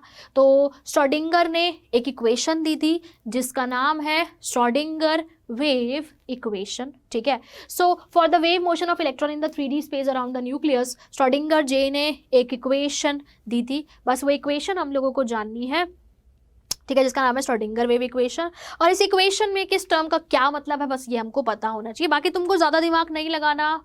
ठीक है ना, बस इक्वेशन लिखूंगी उसको नोट कर लेना, किस टर्म का क्या मतलब है उसको नोट कर लेना। ज़्यादा मत सोचना कि मैम ये क्यों वो क्यों नहीं, तुम्हारे मतलब की बात है ही नहीं, है ना। वो साइंटिस्ट के मतलब के वो कर रहे हैं, या जो बच्चे आगे चल के हायर स्टडीज़ में ब्रांच पढ़ते हैं, क्वांटम मैकेनिक्स नाम का अलग सब्जेक्ट आ जाता है, वो पढ़ते हैं। तुमको इतना दिमाग नहीं लगाना, तुमको बस जो बता रही हूँ वो लिखो, इक्वेशन लिखो। इक्वेशन कुछ इस तरीके से है बेटा, दैट इज del 2 psi अपॉन del x2, ठीक है, प्लस में del 2 psi अपॉन में del y2, प्लस में del 2 psi अपॉन में del z2, ठीक है, प्लस में 8 पाई स्क्वायर m अपॉन में h square e minus v into psi equal to 0। तो तुम बोलोगे मैम इतनी खतरनाक इक्वेशन, तो कोई बात नहीं, खतरनाक दिख रही है बट है भी सही, बट हमको क्या ही करना है, हमको बस इक्वेशन पता होनी चाहिए कि एक्चुअल में यार ये इक्वेशन है क्या। ठीक है, एक्चुअल में ये इक्वेशन है क्या, हमको बस ये पता होनी चाहिए। ठीक है, क्लियर है कि इक्वेशन है क्या, इस इक्वेशन में किस टर्म का क्या मतलब है। ठीक है, सो del 2 psi अपॉन del x square, x y z क्या है, कोऑर्डिनेट्स हो गए इलेक्ट्रॉन के। ठीक है, 3D स्पेस की बात करें ना तो x y z y coordinates हो गए। ठीक है, सो del 2 psi अपॉन del x square plus del 2 psi अपॉन del y square plus del 2 psi अपॉन del z square plus 8 pi square m अपॉन में h square e minus v psi is equal to 0। ठीक है, यहाँ पे साई क्या होता है, तो साई बेटा यहाँ पे होता है वेव फंक्शन। ठीक है, साई बच्चे यहाँ पे क्या होता है, Sai is the wave function जो किसके बारे में बताता है, इलेक्ट्रॉन वेव का एम्पलीट्यूड होता है ना, है ना।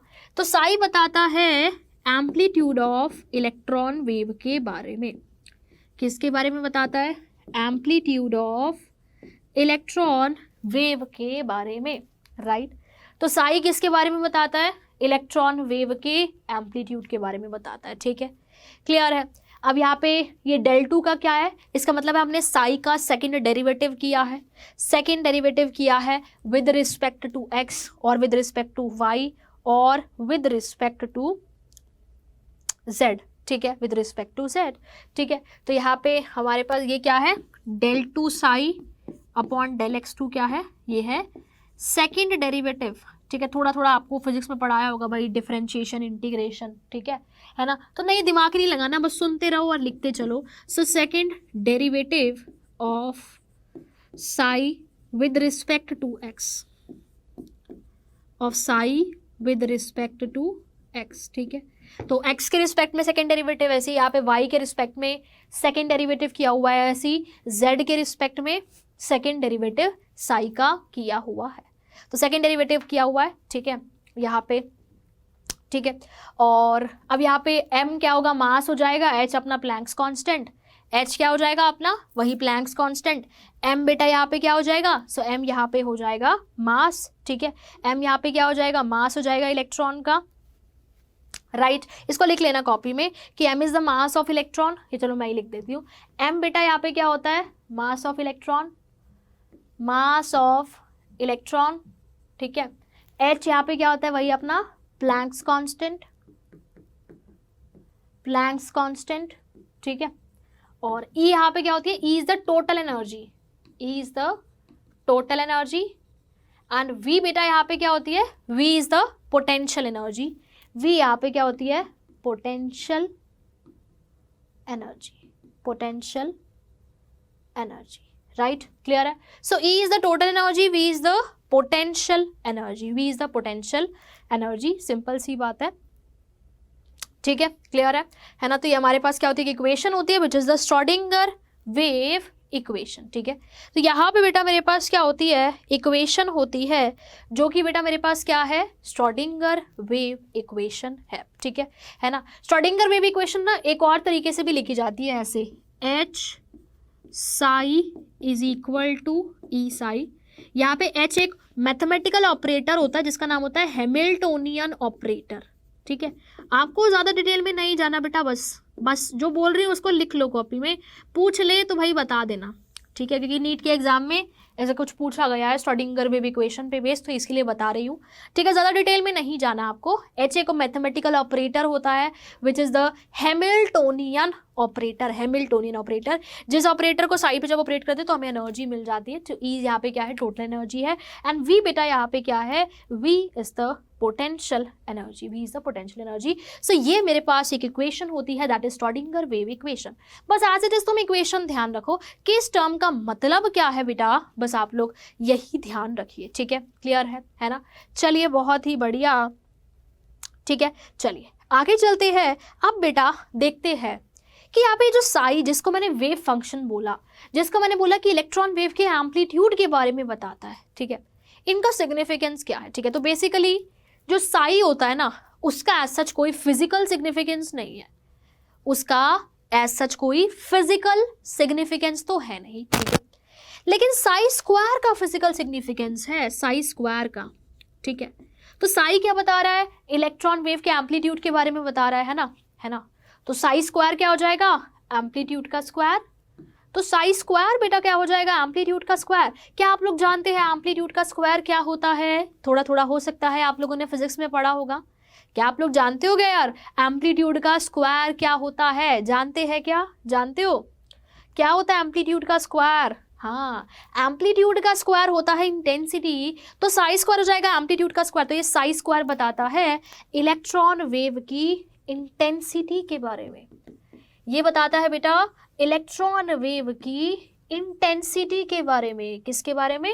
It tells about the intensity of electron wave, intensity of electron wave, ठीक है।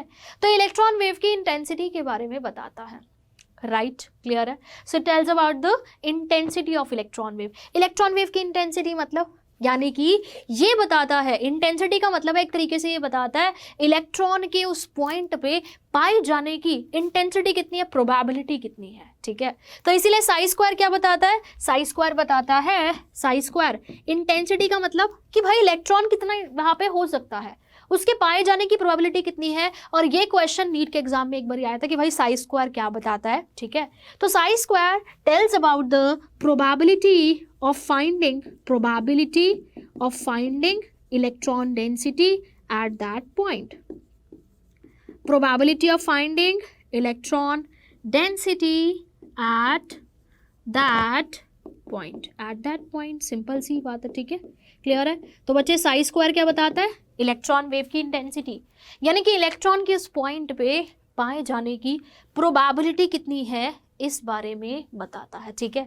यानी कि इलेक्ट्रॉन की पाए जाने की, उस पॉइंट पे इलेक्ट्रॉन के पाए जाने की प्रोबेबिलिटी कितनी है, इस चीज़ के बारे में कौन बताता है, साई स्क्वायर बताता है, ठीक है, क्लियर है। तो साई का ऐसा कोई फिजिकल सिग्निफिकेंस नहीं है, लेकिन साई स्क्वायर का है। साई स्क्वायर क्या है, इंटेंसिटी ऑफ इलेक्ट्रॉन वेव, यानी कि इलेक्ट्रॉन के उस पॉइंट पे पाए जाने की प्रोबेबिलिटी कितनी है, इसके बारे में कौन बताता है बेटा, साई स्क्वायर बताता है। It is a very very very very very important point, copy में चांद सितारे लगा के इसको ऐसे लिख लो, है ना, कभी भी नहीं भूलोगे, ठीक है। सो साई स्क्वायर बताता है probability of finding electron density at that point, ठीक है।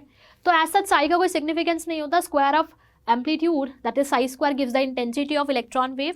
सो Sai square gives the probability of finding the electron at that point, that is electron density at that point, कि उस पॉइंट पे पाए जाने की इलेक्ट्रॉन की प्रोबेबिलिटी कितनी है, उसके बारे में कौन बताता है बेटा, साई स्क्वायर बताता है, ठीक है। कौन बताता है, साई स्क्वायर बताता है, ठीक है, क्लियर है ना। आप देखो न्यूक्लियस के चारों ओर, है ना, फिर इलेक्ट्रॉन के कई सारी जगहों पे मतलब न्यूक्लियस के चारों ओर इलेक्ट्रॉन के पाए जाने की कुछ प्रोबेबिलिटी थी, जिसको ऐसे डॉट्स की फॉर्म में दिखाया हुआ है ना। तो न्यूक्लियस के चारों ओर इलेक्ट्रॉन के कई जगहों पे इलेक्ट्रॉन के पाए जाने की प्रोबेबिलिटी थी, कई जगहों पे इलेक्ट्रॉन के पाए जाने की प्रोबेबिलिटी थी न्यूक्लियस के चारों ओर, जिसको ऐसे बेटा इस तरीके से डॉट्स की फॉर्म में दिखाया हुआ है, जिसको बेटा ऐसे डॉट्स की फॉर्म में दिखाया हुआ है। किसकी फॉर्म में दिखाया हुआ है?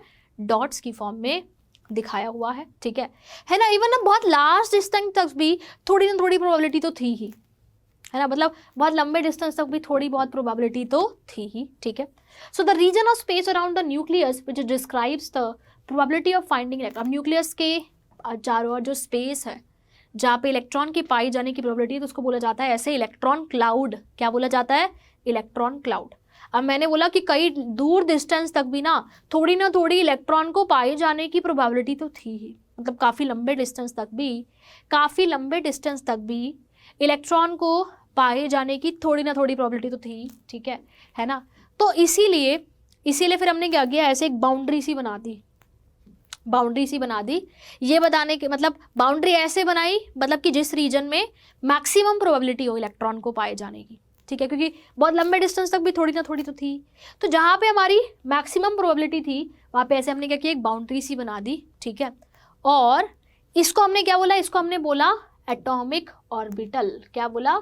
इसको हमने बोला एटॉमिक ऑर्बिटल। तो अब एटम के अंदर ऑर्बिट्स नहीं होते, ऑर्बिटल्स होती है। क्या होती है? ऑर्बिटल।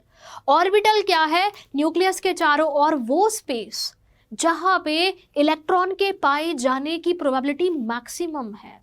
सो ऑर्बिटल बेटा क्या है? ऑर्बिटल है इलेक्ट्रॉन के न्यूक्लियस के चारों ओर वो स्पेस जहाँ पे इलेक्ट्रॉन के पाए जाने की प्रोबेबिलिटी मैक्सिमम है, ठीक है। जहाँ पे बेटा इलेक्ट्रॉन के पाए जाने की प्रोबेबिलिटी मैक्सिमम है, उसको बेटा क्या बोला जाता है? उसको बोला जाता है ऑर्बिटल। क्या बोला जाता है? ऑर्बिटल, ठीक है। इलेक्ट्रॉन क्लाउड क्या है? ये न्यूक्लियस के चारों ओर वो स्पेस जहाँ पे इलेक्ट्रॉन के पाए जाने की probability, that is electron cloud, है ना। दूर दूर तक भी थोड़ी ना थोड़ी प्रोबेबिलिटी थी, तो हमने ऐसे बाउंड्री सी बना दी, ठीक है ना। क्या शो करने के लिए? मतलब ऐसी बाउंड्री बनाई कि जिसके अंदर मैक्सिमम, मतलब जिस रीजन में इलेक्ट्रॉन को पाए जाने की मैक्सिमम प्रोबेबिलिटी हो, जिस रीजन में बेटा इलेक्ट्रॉन को पाए जाने की मैक्सिमम प्रोबेबिलिटी हो, ठीक है, जिस रीजन में इलेक्ट्रॉन को पाए जाने की मैक्सिमम प्रोबेबिलिटी हो, ठीक है ना। तो हमने क्या किया,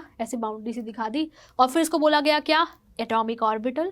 एटॉमिक ऑर्बिटल क्या है? न्यूक्लियस के चारों वो 3D स्पेस जहां पे इलेक्ट्रॉन के पाए जाने की प्रोबेबिलिटी मैक्सिमम होगी।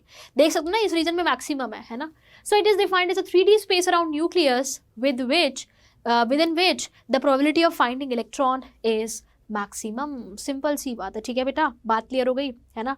तो इसीलिए एक एटम के अंदर ऑर्बिट्स नहीं होती, एटॉमिक ऑर्बिटल होता है। और एटॉमिक ऑर्बिटल क्या होते हैं? वो स्पेस होता है 3D स्पेस न्यूक्लियस के चारों ओर जहाँ पे इलेक्ट्रॉन के पाए जाने की प्रोबेबिलिटी क्या होगी? मैक्सिमम होगी, ठीक है, क्लियर है। जहाँ पे इलेक्ट्रॉन के पाए जाने की प्रोबेबिलिटी क्या होगी? मैक्सिमम होगी, ठीक है, क्लियर है। सो एक एटम के अंदर ऑर्बिट्स नहीं होती, बल्कि बेटा एक एटम के अंदर क्या होता है? एक एटम के अंदर होती है ऑर्बिटल्स। ऑर्बिटल्स एक ऐसा रीजन है जहां पे, तो हम इलेक्ट्रॉन की एग्जैक्ट पोजीशन तो वैसे भी नहीं बता सकते ना, हम सिर्फ प्रोबेबिलिटी बता सकते हैं पाए जाने की, ठीक है। तो इलेक्ट्रॉन के अंदर ऑर्बिटल्स होती है एक ऐसे रीजन जहां पे इलेक्ट्रॉन के पाए जाने की प्रोबेबिलिटी क्या होगी? मैक्सिमम होगी। बहुत सारी अलग अलग ऑर्बिटल्स होती है, क्या होती है, कैसे होती है, वही सारी चीजें हम लोगों को आगे चल के बेटा पढ़नी है, ठीक है बच्चों, बात क्लियर हो गई। चलिए अब हमारे पास आता है हमारा मेन टॉपिक इस चैप्टर का, that is our quantum numbers, ठीक है। अब अगला टॉपिक आता है हमारे पास, मेन टॉपिक, दैट इज क्या? क्वांटम नंबर्स, ठीक है। अब एक एटम के अंदर बहुत सारी ऑर्बिटल्स है जो एक दूसरे से डिफर करती है अपनी शेप में, साइज में, स्पेस में, उनकी ओरिएंटेशन कैसे है, तो अलग अलग तरीके से ये ऑर्बिटल्स एक दूसरे से डिफर करती है, ठीक है ना। अब ये क्वांटम नंबर्स क्या है? तो देखो बेटा, सिंपल सी बात है, काफ़ी सिंपल सी बात है। अगर मैं तुमसे पूछूं कि बेटा तुम कहाँ रहते हो, तुम बोलोगे कि मैम मैं इंडिया में रहता हूँ। मैं बोलूँगी बेटा तुम इंडिया में कहाँ रहते हो, तो तुम बोलोगे कि मैम मैं हरियाणा में रहता हूँ, मान लो स्टेट हरियाणा है, ठीक है ना। अब ये मत सोचना कि मैम अपना एड्रेस बता रही है, मैं जनरल बता रही हूँ, ठीक है। तुम बोलोगे मैम हरियाणा में रहता हूँ, बोलोगे बेटा हरियाणा में कहाँ रहते हो, तुम बोलोगे कि मैम मैं गुड़गांव में रहता हूँ, है ना, या फिर मैं रोहतक में रहता हूँ, या मैं कहीं भी रहता हूँ, ठीक है। तो मैंने पूछा बेटा गुड़गांव में कहा रहे, तो तुम बोलोगे कि मैम मैं ये वाले सेक्टर में रहता हूँ, मैं सेक्टर 10 के आसपास रहता हूँ, ठीक है, ऐसा ऐसा तुम बोलोगे, है ना। तो सिंपल सी बात है, मतलब तुम्हारी पूरी जानकारी मुझे मिल गई कि तुम कौन सी कंट्री में हो, तुम कौन सी स्टेट में हो, फिर स्टेट में के अलावा कौन सी सिटी में हो, उस सिटी में कौन से सेक्टर में तुम रह रहे हो, कहाँ पे रह रहे हो, ठीक है। तो तुम्हारी पूरी इंफॉर्मेशन, पूरी जानकारी तुम्हारी मुझे मिल गई, पूरी इंफॉर्मेशन मिल गई बेटा मुझे तुम्हारी पूरी जानकारी मिल गई। ऐसे ही अगर हम चाहते कि भाई इलेक्ट्रॉन के पूरे घर का पता मुझे मिल जाए कि इलेक्ट्रॉन कौन से शेल में है, ऐसे ही शेल के अंदर होते हैं सब शेल्स, इलेक्ट्रॉन कौन से सब शेल में है, सब शेल के अंदर होते हैं ऑर्बिटल्स, कौन से ऑर्बिटल में है ना। इस इलेक्ट्रॉन की पूरी जानकारी के लिए, उसके पूरे घर का पता लगाने के लिए हम लोग क्या करते हैं, क्वांटम नंबर्स को पढ़ते हैं। किसको पढ़ते हैं, क्वांटम नंबर्स को पढ़ते हैं। अरे भाई इलेक्ट्रॉन की भी तो जानकारी चाहिए ना हमको सारी, है ना, तभी तो बाकी चीज़ों के बारे में बता पाएंगे। तो अगर मुझे इलेक्ट्रॉन की फुल जानकारी चाहिए, फुल इंफॉर्मेशन चाहिए कि भाई कौन सी कंट्री में रहता है इलेक्ट्रॉन, कंट्री नहीं, कंट्री एक तरीके से क्या है, शेल है, ठीक है। फिर कंट्री के अंदर स्टेट क्या है, एक तरीके से सब शेल। फिर स्टेट के अंदर सिटी क्या है, हमारी ऑर्बिटल्स। ऐसे करके लगा लो तुम, ठीक है, क्लियर है। तो अभी पढ़ेंगे आगे चल के। तो एक इलेक्ट्रॉन के बारे में अगर मुझे कंप्लीट इन्फॉर्मेशन चाहिए तो उसके लिए कुछ सेट ऑफ नंबर्स होते हैं, जिनको बेटा हम लोग क्या बोलते हैं, जिनको हम लोग बोलते हैं क्वांटम नंबर्स। क्या बोलते हैं, क्वांटम नंबर्स, ठीक है। तो एक एटम के अंदर बहुत सारी ऑर्बिटल्स होती है ना। तो कुछ ऐसे सेट ऑफ नंबर्स है जो कि इलेक्ट्रॉन के बारे में फुल इंफॉर्मेशन देते हैं, and they are known as quantum numbers. कौन कौन से क्वांटम नंबर्स होते हैं, सो नंबर 1 को हमें टोटल मिला के ना 4 क्वांटम नंबर्स के बारे में पढ़ना है बेटा। पहला क्वांटम नंबर है प्रिंसिपल क्वांटम नंबर, ठीक है। सो पहला क्वांटम नंबर है बेटा प्रिंसिपल क्वांटम नंबर, जिसको हम स्मॉल एन से डिनोट करते हैं, ठीक है, स्मॉल एन से डिनोट करते हैं। दूसरा पढ़ना है हमको azimuthal quantum number, azimuthal quantum number, ठीक है, जिसको हम स्मॉल एल से डिनोट करते हैं। तीसरा हमको पढ़ना है मैग्नेटिक क्वांटम नंबर। तो 4 क्वांटम नंबर बेसिकली हमको पढ़ने हैं, magnetic quantum number. And fourth हमको पढ़ना है spin quantum number, spin quantum number, ठीक है ना। तो टोटल मिला के हमको 4 क्वांटम नंबर पढ़ने। ये 4 क्वांटम नंबर इलेक्ट्रॉन के घर की पूरी जानकारी देंगे, इलेक्ट्रॉन की पूरी इंफॉर्मेशन देंगे बेटा, ठीक है। सो टोटल मिला के बेटा हमको क्या करना है, हमको 4 क्वांटम नंबर्स के बारे में पढ़ना है, ठीक है। तो चलिए स्टार्ट करते हैं, अब एक एक का बारे करके हम लोग इनके बारे में डिस्कस करेंगे। तो सबसे पहला है प्रिंसिपल क्वांटम नंबर, जिसको मैंने बोला कि हम स्मॉल एन से डिनोट करते हैं, ठीक है। किससे डिनोट करते हैं, स्मॉल एन से डिनोट करते हैं, ठीक है, स्मॉल एन से डिनोट करते हैं, ठीक है ना। अब प्रिंसिपल क्वांटम नंबर ये बताता है कि भाई इलेक्ट्रॉन कौन से एनर्जी लेवल में है, कौन से शेल में है, ठीक है। फर्स्ट शेल में है, सेकंड में है, थर्ड में है, फोर्थ में है, फिफ्थ में है, कौन से शेल में इलेक्ट्रॉन प्रेजेंट है, इसके बारे में बताता है कौन, प्रिंसिपल क्वांटम नंबर, जिसको हम लोग स्मॉल एन से डिनोट करते हैं, ठीक है।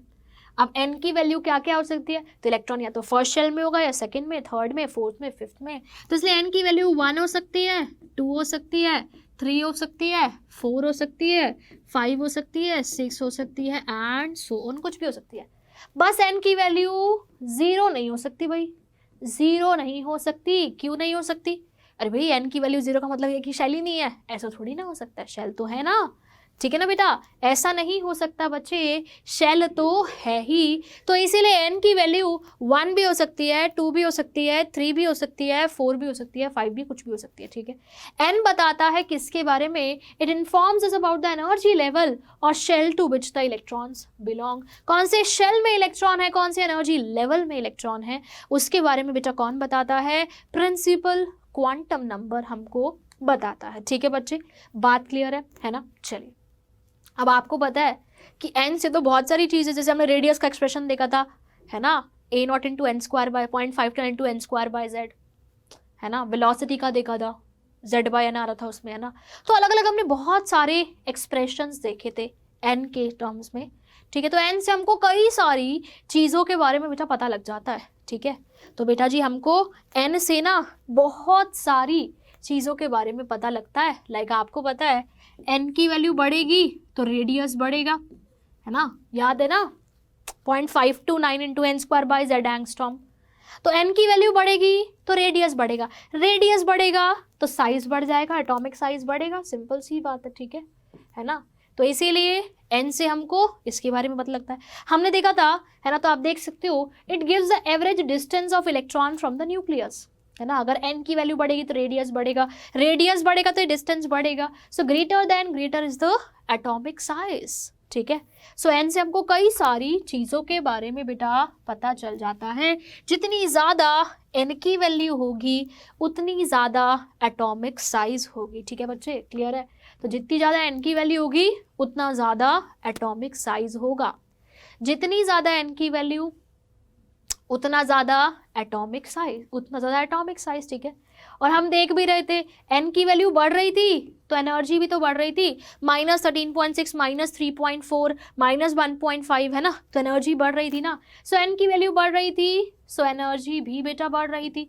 ये चीज़ भी हम लोगों ने देखी थी, राइट, क्लियर है। So it gives the information about energy of electron with increase in the n, the energy also increases. n की वैल्यू बढ़ रही थी तो एनर्जी बढ़ रही थी ना बेटा, है ना। अगर n की वैल्यू बढ़ रही थी तो एनर्जी भी बढ़ रही थी, ठीक है, क्लियर है ना।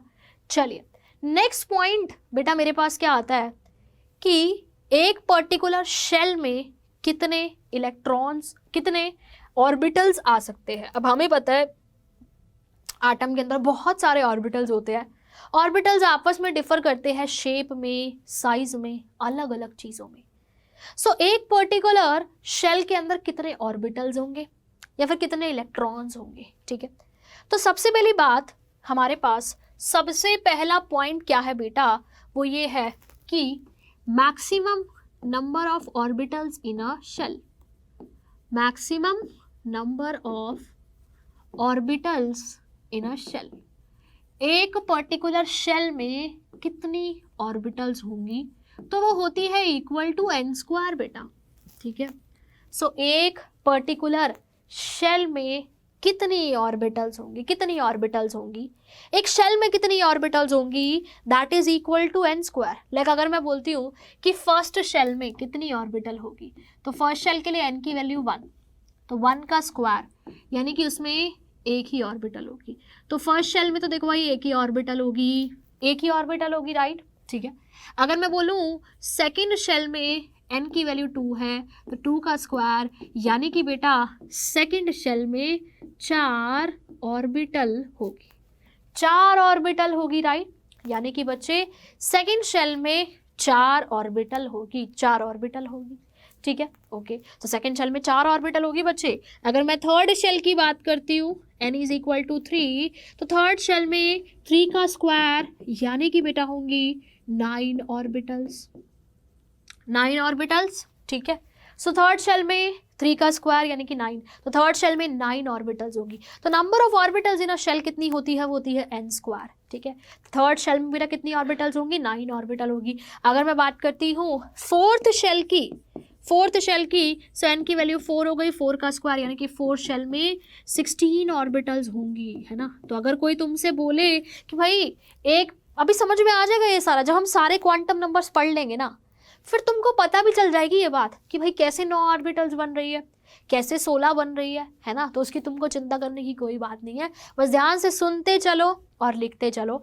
इस तरीके से आप बता सकते हो कि भाई किस शेल में कितनी ऑर्बिटल्स होंगी, ठीक है। तो number of orbitals in a shell कितनी होती है, वो होती है n²।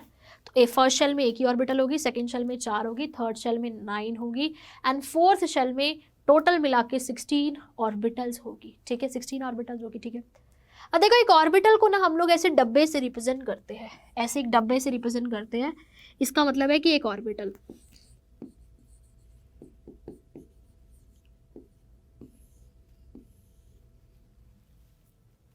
राइट। तो हम क्या करते हैं, एक ऑर्बिटल को ऐसे एक डब्बे से रिप्रेजेंट करते हैं, ठीक है, ऐसे डब्बे से रिप्रेजेंट करते हैं, ठीक है। तो पता है क्या होता है, एक ऑर्बिटल के अंदर ना 2 ही इलेक्ट्रॉन्स आ सकते हैं।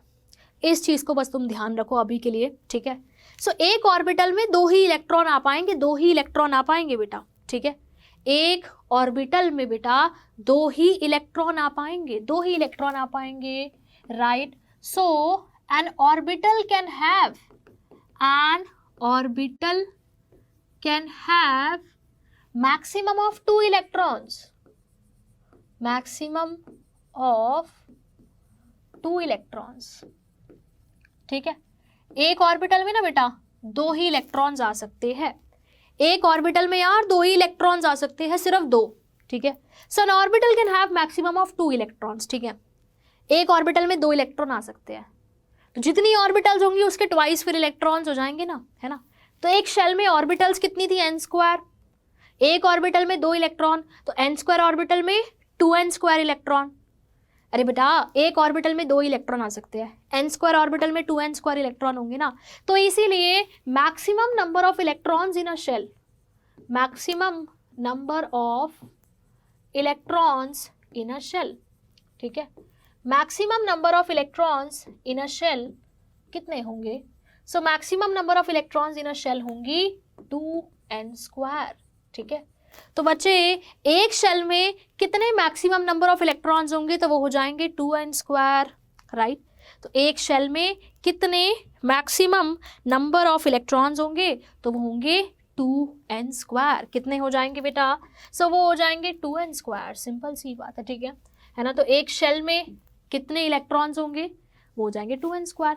ऑर्बिटल सी n², एक ऑर्बिटल में 2 इलेक्ट्रॉन, तो n² ऑर्बिटल में 2n² इलेक्ट्रॉन। तो अगर मैं n की वैल्यू फर्स्ट लिखती हूँ तो n इज इक्वल टू 1, यानी कि फर्स्ट शेल में कितने इलेक्ट्रॉन होंगे, 2 × 1 का स्क्वायर, यानी कि 2 इलेक्ट्रॉन्स होंगे, यानी कि फर्स्ट शेल में 2 इलेक्ट्रॉन्स होंगे। अगर मैं n की वैल्यू 2 रखती हूँ तो 2 × में 2 का स्क्वायर, सो 4 2 जा, यानी कि सेकेंड शेल में 8 इलेक्ट्रॉन आ सकते हैं, सेकेंड शेल में 8 इलेक्ट्रॉन। ऐसा कुछ कुछ तुमने बचपन में भी पढ़ा होगा 10th क्लास के अंदर, है ना।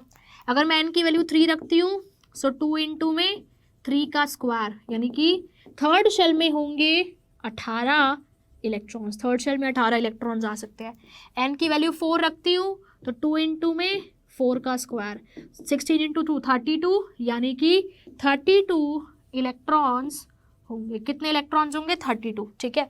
सो फर्स्ट शेल में 2 इलेक्ट्रॉन आ सकते हैं, सेकेंड शेल में 8 इलेक्ट्रॉन आ सकते हैं, थर्ड शेल में 18 इलेक्ट्रॉन आ सकते हैं, एंड फोर्थ शेल में बेटा 32 इलेक्ट्रॉन्स आ सकते हैं, ठीक है, क्लियर है। सो फर्स्ट शेल में 2 इलेक्ट्रॉन आ सकते हैं, सेकेंड शेल में 8 इलेक्ट्रॉन आ सकते हैं, थर्ड शेल में 18 आ सकते हैं, और फोर्थ शेल में कितने आ सकते हैं, फोर्थ शेल में 32 इलेक्ट्रॉन्स आ सकते हैं। आप देख सकते हो फर्स्ट शेल में एक ऑर्बिटल थी, एक ऑर्बिटल में 2 ही इलेक्ट्रॉन आ सकते हैं, तो इसलिए यहाँ पे 2 इलेक्ट्रॉन है। सेकेंड शेल में 4 ऑर्बिटल थी, एक ऑर्बिटल में 2, तो 4 में 8, तो इसलिए 8 इलेक्ट्रॉन आ रहे हैं। थर्ड शेल में 9 ऑर्बिटल थी, है ना, एक ऑर्बिटल में तो 9 में 18, तो इसलिए इसमें 18 इलेक्ट्रॉन आ सकते हैं। फोर्थ शेल में 16 ऑर्बिटल, 16 दूनी 32, तो यहाँ पे 32 इलेक्ट्रॉन आ सकते हैं। बस सिंपल सी बात है, ठीक है, क्लियर है ना। तो आप देख सकते हो कि एक शेल में कितनी ऑर्बिटल्स होंगी, दैट इज n², और एक शेल में कितने इलेक्ट्रॉन्स होंगे, दैट इज 2n²। क्यों, क्योंकि एक ऑर्बिटल में 2 इलेक्ट्रॉन सकते हैं, तो वो सीधा 2n² हो गया, राइट, क्लियर है। सो इस तरीके से हमारे पास हम लोग पता कर सकते हैं कि एक पर्टिकुलर शेल में कितने इलेक्ट्रॉन्स आएंगे, ठीक है, एक पर्टिकुलर शेल में कितने इलेक्ट्रॉन्स आएंगे, है ना, या फिर एक पर्टिकुलर शेल में कितनी ऑर्बिटल्स आएंगी, ठीक है। एक पर्टिकुलर शेल में कितनी ऑर्बिटल्स आएंगी, ऑर्बिटल्स आएगी n² और इलेक्ट्रॉन्स आ जाएंगे बेटा 2n²। ये छोटी छोटी बातें हैं बेटा, बट इनका आप लोगों को ध्यान रखना है, आगे चल के यही क्वेश्चन आते हैं, पता है तुम्हें, ठीक है। तुमको बस जो चीज़ें बताऊंगी ना उसको लिखते चलना है और समझते चलना है, याद नहीं करना कुछ भी, अपने आप ही दिमाग में जब चीज़ें हम लोग समझ लेंगे, जब सारे क्वांटम नंबर्स पढ़ लेंगे ना, तो ये समझ में आ जाएगी चीज़ें, फिर तुमको याद भी नहीं करना पड़ेगा, है ना। बट स्टेप बाय स्टेप बता रही हूँ, सीढ़ी बाय सीढ़ी चलते रहो चलते रहो चलते रहो और बढ़ते रहो, ठीक है बच्चों, बात क्लियर हो गई, है ना। चलिए अब मैंने पहले क्वांटम नंबर के बारे में डिस्कस कर लिया, that is principal quantum number, जो बताता है कि किस शेल में इलेक्ट्रॉन है, कौन से एनर्जी लेवल में इलेक्ट्रॉन है, ठीक है ना। इसके बारे में वो बताता है, n बढ़ेगा तो रेडियस बढ़ेगा, साइज बढ़ेगा, n बढ़ेगा तो एनर्जी बढ़ेगी, ठीक है।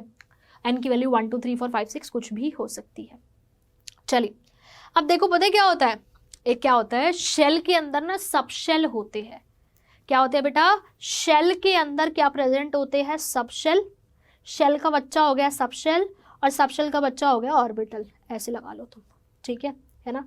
तो शेल के अंदर सब शेल होते हैं, सब शेल के अंदर ऑर्बिटल्स होती है। तो अब इलेक्ट्रॉन कौन से वाले सब शेल के अंदर प्रेजेंट है, कौन से वाले सबशेल के अंदर प्रेजेंट है, इसके बारे में बताता है हमारा सेकंड क्वांटम नंबर, जिसका नाम है एजीम्यूथल क्वांटम नंबर। ठीक है, जिसका नाम है बेटा एजीम्यूथल क्वांटम नंबर, या फिर सब्सिडियरी क्वांटम नंबर, या फिर एंगुलर मोमेंटम क्वांटम नंबर। ठीक है, सो कौन से वाले सबशेल में इलेक्ट्रॉन है, इसके बारे में कौन बताता है, एजीम्यूथल क्वांटम नंबर, सब्सिडियरी या फिर एंगुलर मोमेंटम क्वांटम नंबर, जिसको हम रिप्रेजेंट करते हैं स्मॉल एल से। किससे रिप्रेजेंट करते हैं, स्मॉल एल से, है ना, स्मॉल एल से रिप्रेजेंट करते हैं। ठीक है ना, जो ये बताता है कि भाई एक सबशेल में, एक शेल में कितने सबशेल है, ये कौन से सबशेल में इलेक्ट्रॉन है। ठीक है, तो इसके बारे में कौन बताता है, angular momentum quantum number, azimuthal quantum number, या फिर सब्सिडियरी क्वांटम नंबर। ठीक है, सिंपल सी बात है।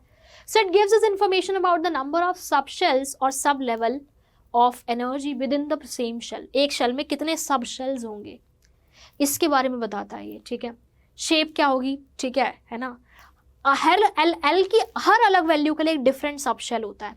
ठीक है, अभी इस पे बताती हूँ, इस पे मैं आती हूँ, इसके लिए तुमको चिंता करने वाली कोई बात नहीं है, धीरे धीरे हम लोग सीखेंगे। ठीक है, अब मैंने बोला हर एल की अलग वैल्यू के लिए एक अलग सब शेल होता है। ठीक है, तो सबसे पहले देखते हैं कि किस एल की किस वैल्यू के लिए क्या सबशेल होता है। तो बेटा अगर एल की वैल्यू 0 होती है ना, तो एल की वैल्यू 0 का मतलब होता है एस सबशेल। क्या होता है बेटा, एस सबशेल। अगर एल की वैल्यू 1 होती है तो उसका मतलब होता है पी सबशेल। क्या होता है, पी सबशेल। ठीक है, अगर एल की वैल्यू 2 होती है उसका मतलब होता है डी सबशेल, डी सबशेल। अगर L की वैल्यू 3 होती है उसका मतलब होता है F सबशेल, F सबशेल। ठीक है जी, क्लियर है जी, है ना। तो पहले तो तुम ये ध्यान रखो कि L की वैल्यू 0 का मतलब S सबशेल, 1 का मतलब P सबशेल, 2 का मतलब D सबशेल एंड 3 का मतलब F सबशेल। 3 का मतलब F सबशेल, सिंपल सी बात है, राइट, क्लियर है।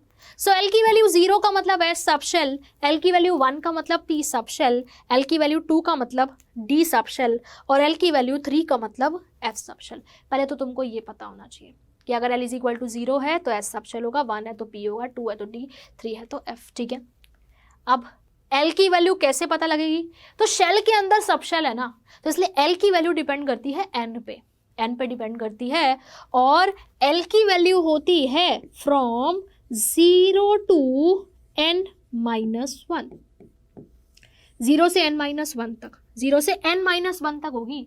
यानी कि L और N कभी भी बराबर नहीं हो सकते। L can never be equal to N। बेटा L और N कभी भी बराबर नहीं हो सकते। L की वैल्यू 0 से N माइनस 1 तक होगी, 0 से N माइनस 1 तक होगी, 0 से N माइनस 1 तक। L और N कभी भी बराबर नहीं हो सकते बेटा, कभी भी बराबर नहीं हो सकते, राइट, क्लियर है। तो L की वैल्यू 0 S सबशेल, L की value 1 P subshell, 2 D subshell, 3 F subshell. अब L होता कहाँ से कहाँ तक है, L सबशेल होता है शेल में, तो इसलिए L डिपेंड करेगा N पे, और L होता है फ्रॉम 0 टू N माइनस 1। ठीक है, चलिए देखते हैं। तो देखो अगर N की वैल्यू 1 है तो L होता है 0 से N माइनस 1, 0 से 1 माइनस 1, यानी कि L की वैल्यू क्या होगी, 0। सो N इज इक्वल टू 1 में L इज इक्वल टू 0 होगा, है ना, और L इज इक्वल टू 0 का मतलब S सबशेल, यानी कि फर्स्ट शेल में क्या होता है, S सबशेल होता है, फर्स्ट शेल में S सबशेल होता है। ठीक है, N 1 है, L होता है 0 से N माइनस 1, तो N तो 1 ही है, तो L की वैल्यू 0 हो गई। L की वैल्यू 0 का मतलब S सबशेल, यानी कि फर्स्ट शेल में S सबशेल होगा, यानी कि बच्चे फर्स्ट शेल में S सबशेल होगा। ठीक है जी, क्लियर है जी, यानी कि बेटा फर्स्ट शेल में कौन सा सबशेल होगा, S सबशेल होगा। ठीक है, अगर मैं N की वैल्यू 2 लेती हूँ तो L होता है कहाँ से कहाँ तक, L होता है 0 से N माइनस 1, 0 से N माइनस 1, सो L हो जाएगा 0 से N कितना है, 2, 2 माइनस 1, 2 माइनस 1 यानी कि 1। तो यानी कि L आपका 0 भी हो सकता है और 1 भी हो सकता है, यानी कि L अगर 0 है तो S सबशेल, S सबशेल। ठीक है, और बेटा L अगर 1 है तो कौन सा सबशेल, तो P subshell, P subshell. L अगर 1 है तो पी सब शेल, तो इसीलिए बेटा सेकंड शेल के अंदर 2 सब शेल्स होते हैं, क्योंकि एल की वैल्यू 0 और 1 दोनों हो सकती है, 0 से n-1 होती है ना, तो 0 से 1 यानी कि 0 और 1 दोनों हो सकती है। तो इसीलिए बच्चे सेकंड शेल में 2 सब शेल होंगे, एस भी होगा और पी भी होगा, राइट बात क्लियर है। तो इसीलिए बच्चे सेकंड शेल में 2 सब शेल होंगे, एस भी होगा साथ ही साथ पी भी होगा, ठीक है, क्योंकि n की वैल्यू 2 है तो l की वैल्यू होती है 0 से n-1, तो 0 से 1 हो गई, तो 0 और 1 दोनों हो सकती है, 0 का मतलब s सब शेल, 1 का मतलब p सब शेल, 0 का मतलब s सब शेल और 1 का मतलब p सब शेल, सिंपल सी बात है, ठीक है, क्लियर है ना। तो आप देख सकते हो 0 का मतलब s सब शेल, 1 का मतलब p सब शेल, ठीक है। चलिए अगर मैं n = 3 की बात करती हूँ तो l क्या हो जाएगा, 0 से 3 - 1, 0 से 3 - 1, ठीक है, तो 0 से लेकर 2, यानी कि l आपका 0 भी हो सकता है, 1 भी हो सकता है, 2 भी हो सकता है, यानी कि थर्ड शेल में l 0 होगा तो s सब शेल उसमें होगा, अगर l 1 होगा तो इसमें p सब शेल होगा, अगर l 2 होगा तो इसमें d सब शेल भी होगा, यानी कि थर्ड शेल में तीनों सब शेल्स होंगे, s भी होगा, p भी होगा और d भी होगा, ठीक है। सेकेंड शेल में मेरे पास s और p दोनों होंगे, ठीक है, फर्स्ट शेल में मेरे पास एक ही होता है, दैट इज s, ठीक है, क्लियर है। तो बस आप देख सकते हो शेल के अंदर सब शेल्स होते हैं, शेल के अंदर बेटा क्या होते हैं, सब शेल। ऐसे देखो n = 4 भी कर सकते हैं हम लोग, है ना। तो देखिए बच्चे अगर n की वैल्यू 4 है तो l हो जाएगा 0 से 4 - 1, यानी कि 0 से 3, सो l क्या हो जाएगा, 0 1 2 3, l क्या हो जाएगा 0 1 2 3, 0 का मतलब s सब शेल, 1 का मतलब p, 2 का मतलब d, 3 का मतलब f, है ना।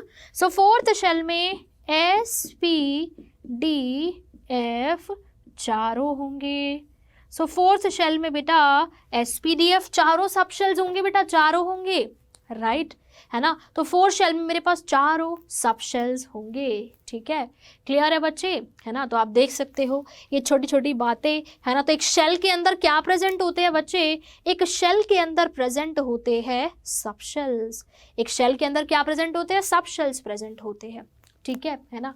क्या प्रेजेंट होते हैं, सब शेल्स। सब शेल के बारे में बताता है एजीम्यूथल क्वांटम नंबर। अगर L की वैल्यू 0 होती है उसका मतलब होता है S सब शेल, 1 होती है तो उसका मतलब होता है P सब शेल, 2 होती है तो उसका मतलब होता है D सब शेल, और F होती है तो उसका 3 होती है तो सॉरी उसका मतलब होता है F सब शेल।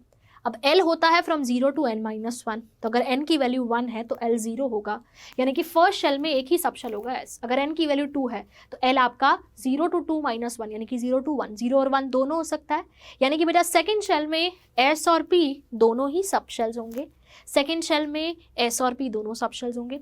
अगर n की वैल्यू 3 है तो L आपका 0 to 2 होगा, यानी कि 0 1 2 दोनों हो सकता है, 0 1 2 दोनों हो सकता है, यानी कि इसमें S P D तीनों सब शेल्स होंगे, ठीक है, यानी कि इसमें S P D तीनों सब शेल्स होंगे। अगर n की वैल्यू 4 है तो L आपका 0 1 2 3 चारों हो सकते हैं, ठीक है। तो S P D F चारों सब शेल्स इसके अंदर प्रेजेंट होंगे, है ना। तो आपने देखा शेल के अंदर सब शेल्स होते हैं, और सब शेल के बारे में कौन बताता है, वो बताता है बेटा एजीम्यूथल क्वांटम नंबर, ठीक है, एजीम्यूथल क्वांटम नंबर, सिंपल सी बात है, ठीक है, क्लियर है। अच्छा यहाँ पे एक और बढ़िया बात देखी क्या तुमने, एक और बढ़िया बात देखी क्या, फर्स्ट शेल में एक सब शेल था, सेकेंड शेल में 2 सब शेल थे, थर्ड शेल में 3 सब शेल थे, फोर्थ शेल में 4 सब शेल थे। अरे भाई फर्स्ट शेल में एक ही सब शेल, सेकेंड में 2, थर्ड में 3, फोर्थ में 4, फोर्थ में बेटा 4, सिंपल सी बात है, ठीक है। फर्स्ट शेल में 1, सेकेंड में 2, थर्ड में 3, फोर्थ में 4। So number of subshells in a shell किसके इक्वल है, n के ही तो इक्वल है ना, मतलब जोन सा शेल है उतने ही सब शेल है ना। तो बेटा यहाँ पे वही लिखा हुआ है, number of subshells in a shell is equal to the number of principal shell, number of subshell in a shell is equal to n के ही तो इक्वल है, number of subshells in a shell n के ही तो equal है यार, n is equal to 1 में एक subshell, n is equal to यानी कि s, n is equal to 2 में दो सबशेल्स s और p, n is equal to 3 में तीन subshells s p d, n is equal to 4 में चार subshells s p d f, ठीक है ना। तो एक शेल के अंदर कितने सबशेल्स होंगे, n के इक्वल ही होंगे, जोन सा शेल है उतने ही सबशेल, फर्स्ट शेल है तो एक सबशेल, सेकंड शेल है तो दो सबशेल, थर्ड शेल है तो तीन सबशेल, फोर्थ शेल है तो चार सबशेल, सिंपल सी बात है, ठीक है, क्लियर है। तो एक शेल के अंदर कितने सबशेल्स होंगे इसके बारे में बताता है कौन, एजीम्यूथल क्वांटम नंबर, आप देख सकते हो बेटा आपके सामने है, ठीक है, क्लियर है ना। तो it gives us information about the number of subshells, first shell में एक होगा, सेकंड शेल में दो होंगे, थर्ड शेल में तीन होंगे, फोर्थ शेल में चार होंगे, ठीक है ना। For each value of L there is a different subshell, ठीक है, एल की हर एक अलग वैल्यू के लिए अलग सबशेल होगा, है ना। एल वेरी करता है फ्रॉम 0 to n-1 और एल और एन कभी भी बराबर नहीं हो सकते, एल और एन कभी भी बराबर नहीं हो सकते। देखो फर्स्ट शेल में एन की वैल्यू 1 और एल 0, एन की वैल्यू 2 और 0 और 1 हो गया एल, एन की वैल्यू 3, एल हो गया 0 1 2, तो एन और एल कभी बराबर नहीं हो सकते, ठीक है, क्लियर है। सभी बच्चों को इतनी बात क्लियर है ना। तो इसीलिए एक शेल के अंदर सबशेल्स होते हैं और सबशेल्स के अंदर ऑर्बिटल्स होते हैं, ऑर्बिटल्स के बारे में कौन बताएगा, अगला क्वांटम नंबर, ठीक है। बट अभी भी कुछ एक दो बातें है ना एजीम्यूथल क्वांटम नंबर के बारे में हमारे पास बची हुई है, ठीक है। तो बच्चे आप लोगों को क्या करना है, अब जितना मैंने पढ़ाया है, मैं पूरा इसलिए नहीं पढ़ा रही क्योंकि पता क्या है, अगर मैं अभी पढ़ा दूंगी तो फिर चीज़ें ना आपके पास मिक्स हो जाएगी, ठीक है। तो अभी जितना पढ़ाया है, दो क्वांटम नंबर पढ़ाया है, इनको बढ़िया तरीके से पढ़ के आना, फिर नेक्स्ट क्लास में सारी चीज़ें तुमको अपने आप रिलेट होती हुई दिखेगी, तुम खुद समझ जाओगे कि हमारे पास सेकंड शेल में चार ऑर्बिटल्स कैसे आ रही है, तुम खुद समझ जाओगे, है ना। तो इसलिए जितना अभी पढ़ाया है बस उसको एक बार अच्छे से घर पे जाके पढ़ के आना। नेक्स्ट क्लास में हम इस चैप्टर को वाइंड अप यानी कि ख़त्म कर देंगे और बाकी के बच्चे में दो क्वांटम नंबर्स डिस्कस कर लेंगे एंड देन बस हमें इलेक्ट्रॉनिक कॉन्फ़िगरेशन वगैरह सीखनी है, कैसे इलेक्ट्रॉन्स की फिलिंग की जाती है वो हम लोगों को सीखनी है, ठीक है ना। तो वो सारी चीज़ें हम लोग करके इस चैप्टर को ख़त्म कर देंगे, देन आपका थर्ड चैप्टर स्टार्ट हो जाएगा, है ना। तो एक प्रीवियस ईयर क्वेश्चंस का लेक्चर भी मैं डालूंगी, ठीक है। चलिए तो मिलते हैं बच्चों अब हम लोग नेक्स्ट क्लास में, ठीक है। तो अगर आपको लेक्चर अच्छे लग रहे हो तो अपने दोस्तों को भी ज़रूर बताएं ताकि वो भी अच्छे से पढ़ाई कर सके, ठीक है। तो मिलते हैं बच्चों नेक्स्ट क्लास में, thank you very much, bye bye, take care.